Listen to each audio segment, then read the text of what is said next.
Yesterday at work, I started getting diarrhea. As the day progressed, it got a little worse.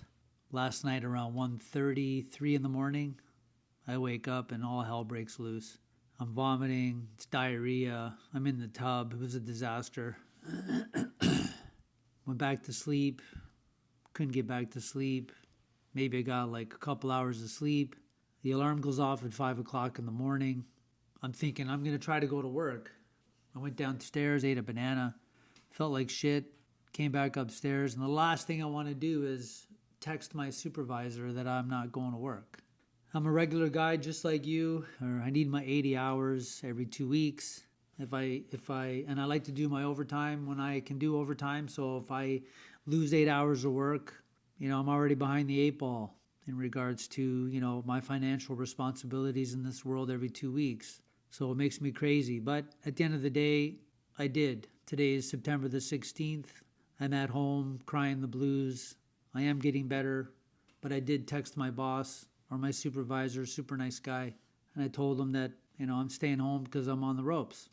And so the strategy right now for me is, I'm fortunate. I do have a good job and I've got a wonderful supervisor. And we're exactly the same. We all have to work to pay our bills. If I don't get my 80 hours, which just allows me to live the way I live, we're good. If I lose 8 hours, I've got savings. But the whole point of savings is to not dip into savings. So I try to pretend like I don't have savings and I want to go to work. And when I get sick or I got to go to a doctor's appointment or whatever it is that takes me away from putting in 80 hours every 2 weeks makes me crazy. So being sick doesn't work for me. Thankfully, I am getting better and I am moping around the house.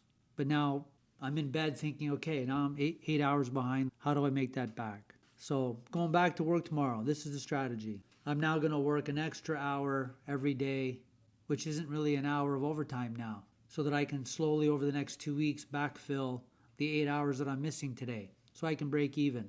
Wednesday, Thursday, Friday. I put in an hour of overtime yesterday because I wasn't expecting to get sick today. So I'll have 4 hours of regular hours to try to catch up.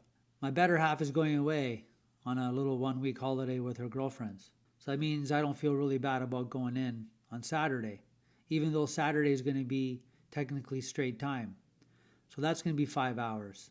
So now I've made my 8 hours back to backfill today, and I'm already up 1 hour on overtime. Right now, the overtime at work is open, which is a real blessing because of all of these tariffs that are going on around the world. So I feel very, very fortunate. But if I wasn't sick today, the goal is to put in about 8 to 10 hours of overtime every 2 weeks because that's really what I call my play money.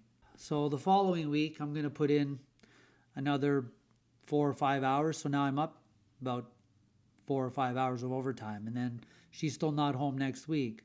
So that means I'm going to go back in on Saturday. But then that Saturday shift, not this Saturday, but 2 Saturdays from today, that'll actually be an overtime shift. So I think I'll be able to somehow, not somehow, but like the strategy is I'm going to be able to backfill my 8 hours of straight time and still at the end of my 2 week period because of this baloney today. I think I'm still going to salvage about 6 to 8 hours of overtime. So that's the strategy. And I was just talking to my partner about, what you have to do in the world that we live in because we're exactly the same people. I'm a hardworking guy, super blue collar. I don't have anything really fancy going on, but when I read the newspaper or go on social media and I see all of this complaining or vanity or blah blah blah, I'm like, man, like this is what you have to do to survive. This is what you have to do to win.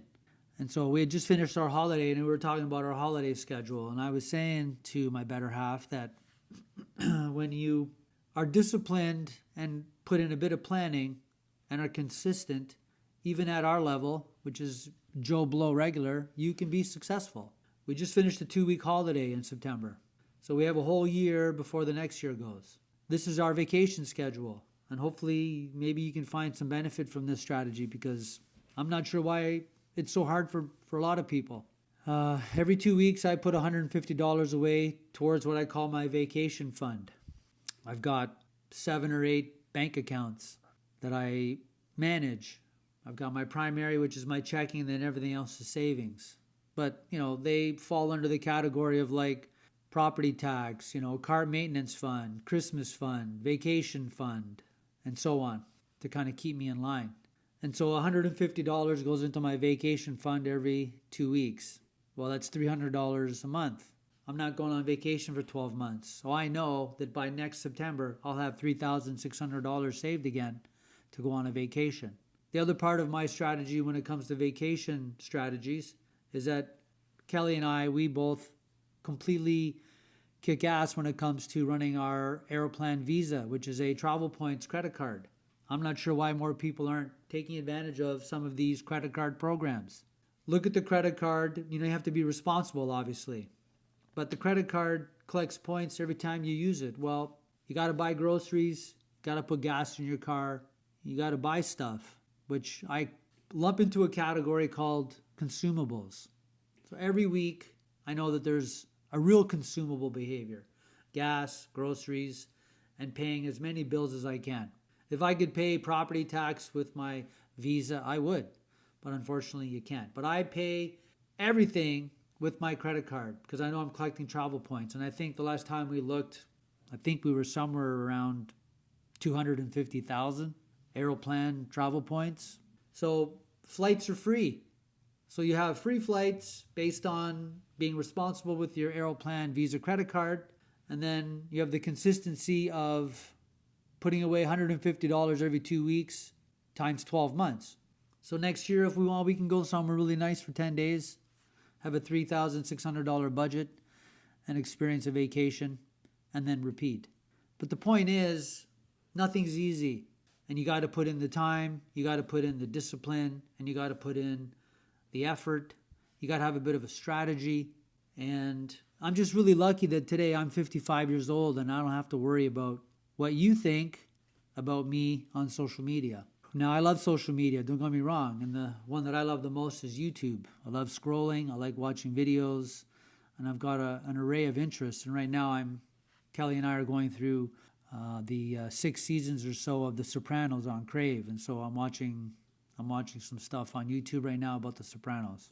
But the point is, if you can get something out of this video or help you figure out what's going on or help you believe or think that you're not the only one suffering, well, you're not. We're all suffering.